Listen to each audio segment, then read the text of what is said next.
Alright, I'm going to try to do a quick video here of my car. So, I got everything on here, so I wanted to kind of show my setup.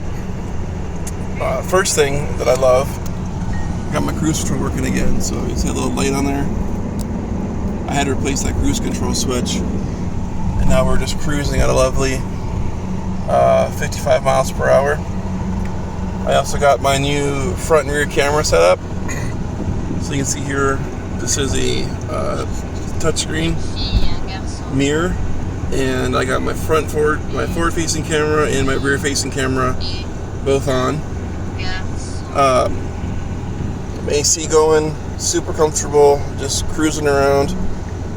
I wanted to also show my radio here. So it's got Android Auto. It also has WebLink, and I've got this set up.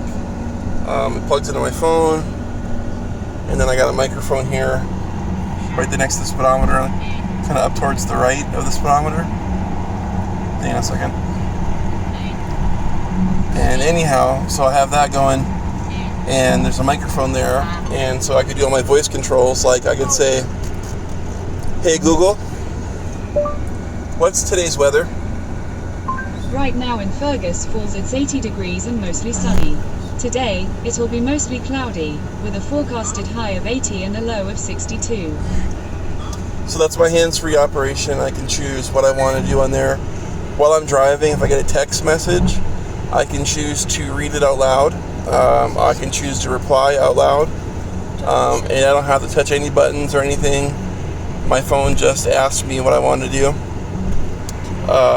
Well, it asks over the radio, and it'll pause whatever music you have playing, and it'll ask you what you want to do. So there's voice controls on that. I can do all kinds of things like open up Spotify, listen to the news, all kinds of basic commands that you can do with Android Auto. So anyways, yeah, I just wanted to show, when everything is working like it should, the way it's supposed to in your car, it doesn't always happen that way, especially when you get into aftermarket accessories. I've gone what I would say is above and beyond what most people would do as far as researching what works best for me, and kind of getting the most for the money spent. For example, this. Okay, sorry, I actually pressed the button on my phone because I'm holding it with one hand. Anyways, what I was saying is I went above and beyond what I think most people would do as far as getting the right features and reading reviews on certain products to make sure that they're reliable and they do what they say they're going to do. So, for an example, the Sony XAV head unit is it's a single DIN. It fits in a single DIN opening. You can see that here, and it does hang down. It does block the AC controls a little bit here. There's only a few buttons on there I ever need to push, and it's usually just the temperature up, temperature down, and I usually keep it on auto for fan speed.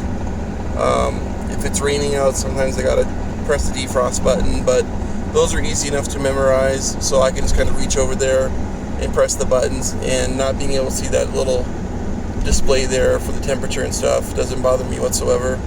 So I do have a double DIN screen, but if it's in a single DIN opening, and the reason I did that was I didn't want to hack up my dash bezel for my radio. I did add a bass knob, and I used the knob from the factory radio right there. And so that's actually the bass knob for my subwoofers. And I used the knob, the volume knob off the factory radio to kind of retain that factory look. I added these switches for my air suspension, and of course I added a billet billet shifter here, and then my billet steering wheel with the billet tilt column and telescopic column function. So I did a lot of research and reading to decide on these products that I wanted to use, and I'm very happy with them so far. They've been really reliable. Like I said, everything's working like it's supposed to. I'm really, really, really enjoying this camera setup. This will record a time lapse for 12 hours or 48 hours, or until your battery voltage gets lower than 11.8 volts.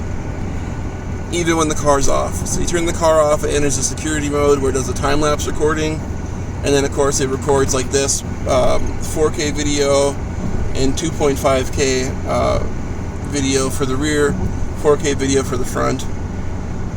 This uses the it's Sony's Starvis technology, Starvis 2, and it uses it. It's a technology they use for like low light applications, high-end surveillance cameras, security cameras, stuff like that. So I'm really enjoying this camera so far. It's got the navigation on there, or not navigation, sorry, but it's got the GPS. I got a little GPS antenna I mounted right here.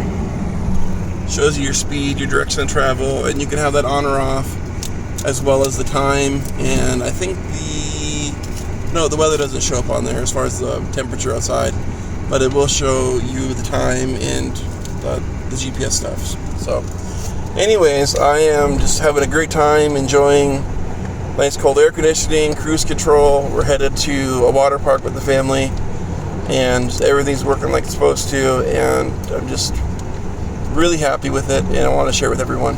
Have a great day.